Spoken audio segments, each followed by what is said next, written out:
第327章夜谈。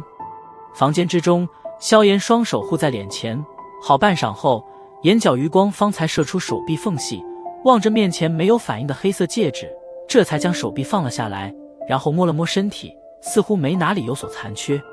此时萧炎身体之上那被灵魂波动吹得胀鼓鼓的衣袍已经缓缓落了下来，感受着身体并未传来什么不适之感后，这才微微松了一口气，抬头望着面前的漆黑戒指，却依然是并未见到药老的身影。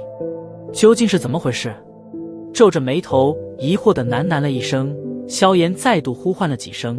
可漆黑戒指却只是散发着深沉的黑色光芒，没有任何的回话，也再没有一丝灵魂动静，安静得犹如一团死水。难道失败了？